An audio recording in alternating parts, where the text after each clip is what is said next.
Good day and welcome to all our viewers and listeners. My name is Glory Kairi from Kituo Sheria. This year, in line with the theme of the May Mental Health Awareness Month, Unmasking Mental Health, we will be having a discussion with one of our local experts on mental health. And even as we've done our work continually in ensuring access to justice for the people that we serve, we have discovered that mental health is a very important component of the work that we do. And so with that, I would like to welcome our guest speaker, and I will allow her to introduce herself. Thank you very much, Glory. Good morning, everyone who's watching and listening to us. Welcome to this session. My name is Alice Kwenda, a psychosocial counsellor at Kituo Sheria, Forced Migration Program. Thank you so much, Alice, for that introduction. So my first question to you would be, in line with this year's theme, what would you professionally and personally, if possible, define unmasking mental health to be? Thank you very much, Gloria. Unmasking mental health. When you are masking anything, it means you're demystifying. It's like an onion. You open it up one layer at a time. And mental health is full of different layers. And it's important for us to unmask it or to open it up slowly by slowly. Each layer, depending on whether it's community, whether it is individual, whether it's family, whether it is organizational, whichever area of mental health you want to discuss or you want to support a person in the community, is important for it to be handled at every layer. Oh, that's really great. Thank you so much for the insights of peeling each and every layer. And so even as we focus on peeling, why do you think that people even feel the need to mask in the first place, to hide away, to shy away and not explain whatever mental health challenges they might be facing? And in my opinion, unmasking and the reason why some people would hide or feel the need to hide their mental health challenges is because of not understanding. Lack of understanding what they are going through, lack of trust of the community or the people around in the environment who have not given them the confidence to be able to share what they feel, so they hide it. And this we term more often as stigmatization. So you find the people who stigmatize themselves and without realizing that they've stigmatized themselves and share that information unconsciously with others, then the community stigmatizes them. So because of that, unconsciously, they choose to hide or are not confident that they will get the support they need if they share how they feel, what they're going through, and choose the safest possible way to support themselves, which is hiding. It's a pity that people have to resort to that because of all those layers, especially with stigmatization. And so our next question would be, what do you think we should do to create safe spaces to allow people to, first of all, individually deal with unmasking, as well as now at community level? What can be done to ensure that that becomes a reality? Thank you very much, Gloria. I'd like to address that starting from the individual to the community. Now, from the individual, realizing and being comfortable with yourself enough to know that today I am not feeling what I felt yesterday that made me comfortable with myself, and doing something about it is one way of you destigmatizing yourself. First, get information on the differences you're experiencing in your body, in your mind. What are the changes? Once you get to understand it, then the person who's next to you, because your environment determines how you react to things, then you go to the environment, the next person, whether it's a family member, whether it is a colleague in the office, you notice how they react to you, and you know there's a difference. You notice how they talk to you. Maybe there's a change in the way they are responding to you, and you know there's a difference in something I'm doing or how I'm behaving, and that will tell you that something is not right, and I need to do something about it. Then accepting and being aware. In psychology, we have the ABC: awareness, behavior, and connection. So when you're aware of what's going on in your body, in your mind, and then you take it out and respond to what other people are doing to react to what you're sharing with them will make you start addressing the issue. Yeah, then when you go to the community at large, community has structures, structures that support. Organizations have structures that can support. Those are safe places. We have hospitals, we have churches, religious institutions. There are many of them are there to support. But sometimes it's unconsciously done. Sometimes it is done openly. Yeah. So as an individual, you take the initiative to know yourself, to seek help, professional help. And if you don't, then the community can help you seek help by the statements they make. Somebody can say, you really need to see somebody because you're going through something. That's already a cue that you need help. Oh, thank you so much for sharing that. And now, just to combine two things, what do you think are the roles of particular people? So there's, of course, you say the individual, there's awareness. Now, specifically focusing on the community, what role should they play in supporting this person, the particular individual? Because we in Africa do believe in the statement of Ubuntu. We are because you are, and you are because we are. And so now focusing on the role that the community should play, then what resources do you think you can share with people out there who are interested in now either beginning or continuing further in the search of unmasking whatever mental health issues you might be dealing with? Okay, thank you very much, Glory. To answer your question, I would like to start with the second question to be able to bring in the first question.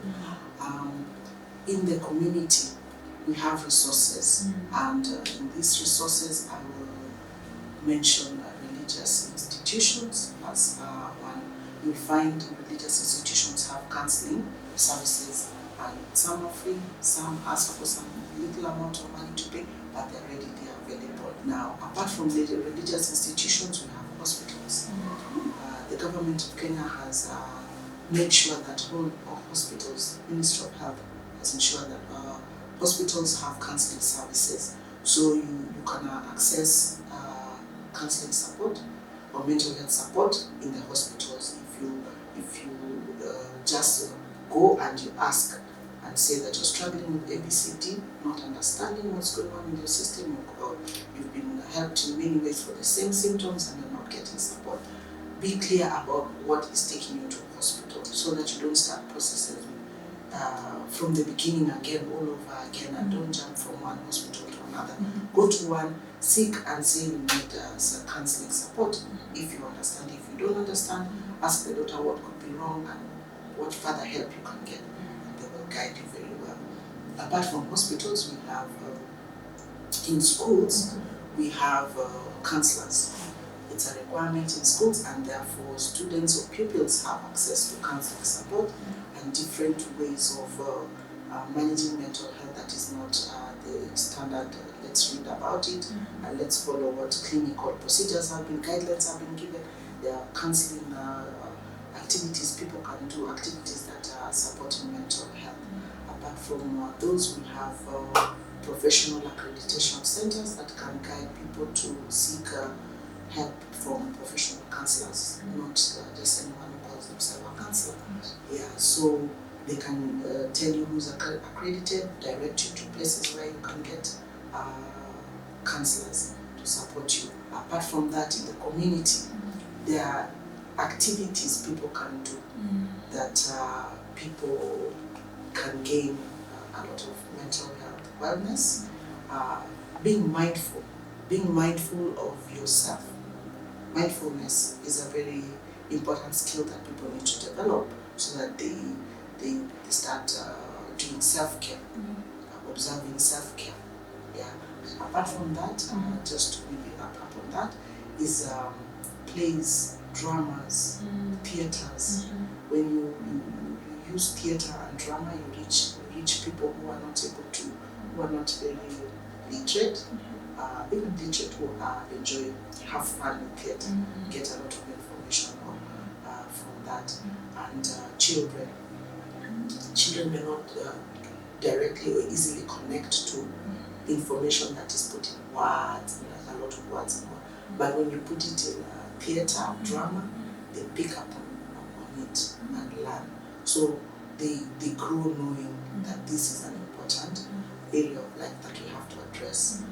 So it's very important that we use what works for all cohorts so that we are able to reach our target of mental health wellness. Thank you. That's really, really good. The fact that you included everyone and thought of multifaceted ways to approach this.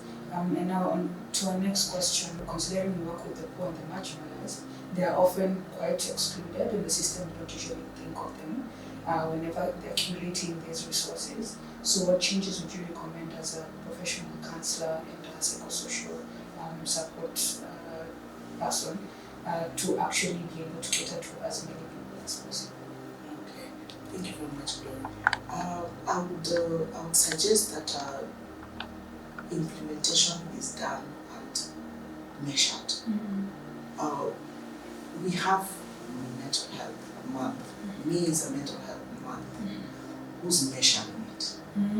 Who's measuring activities, programs that are done by from the Ministry of Health down to the community level? Who's measuring what impact it has had? Are we waiting for next year's May to understand that it is time to talk about mental health? It's a daily living experience. Our minds live with us.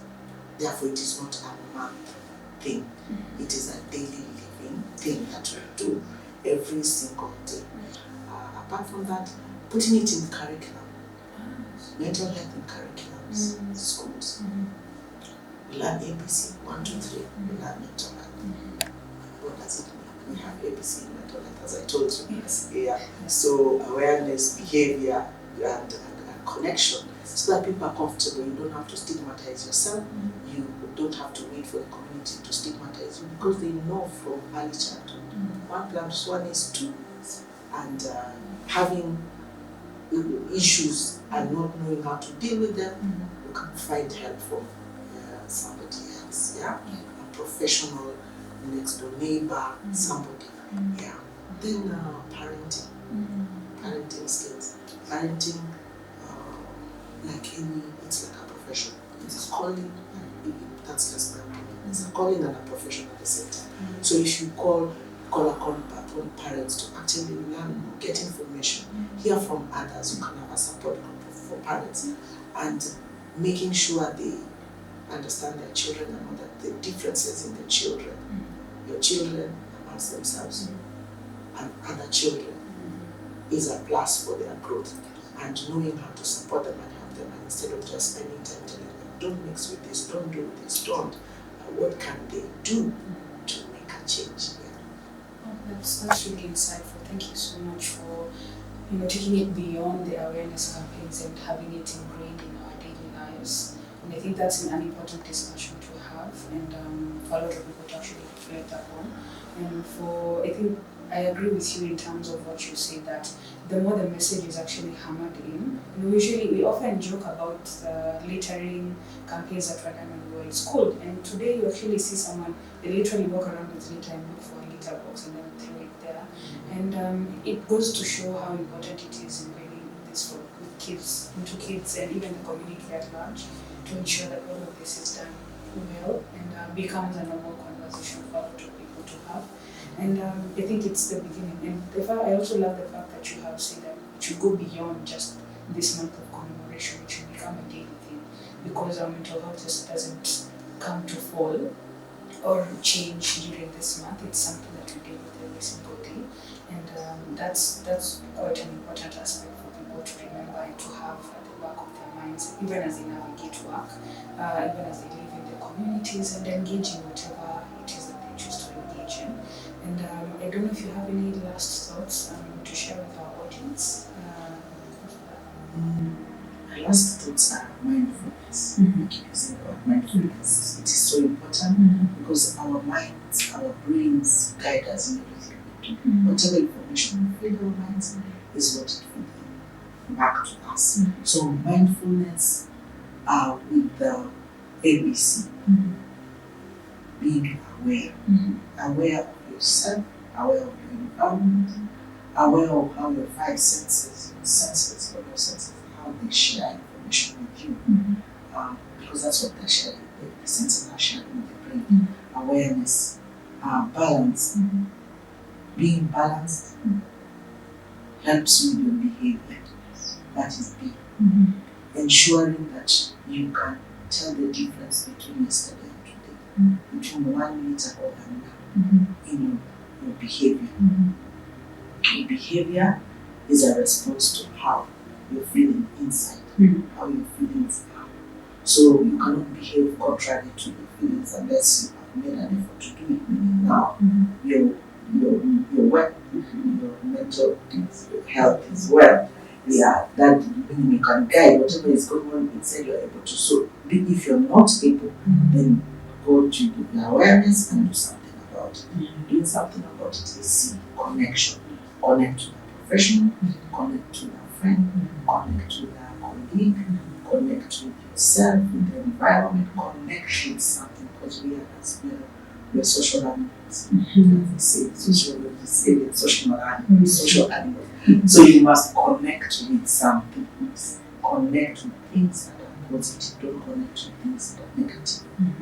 Negative. Yeah, you must come out of comfort to go to a place where you're improving your life. That's what I believe. As always. Okay, thank you so very much for the amazing conversation. I'm sure our viewers, you have learned a lot, as have I myself. And we wish you, and go just beyond that, we would like to remind you that it's okay not to be okay. Please feel free to reach out to the relevant resources that our professional here, Ms. Alice, has shared with you. And we wish you a year, not just a month, but a year in the daily life of self-healing and self-nourishment and growth. And with that, thank you so much, and have a good day.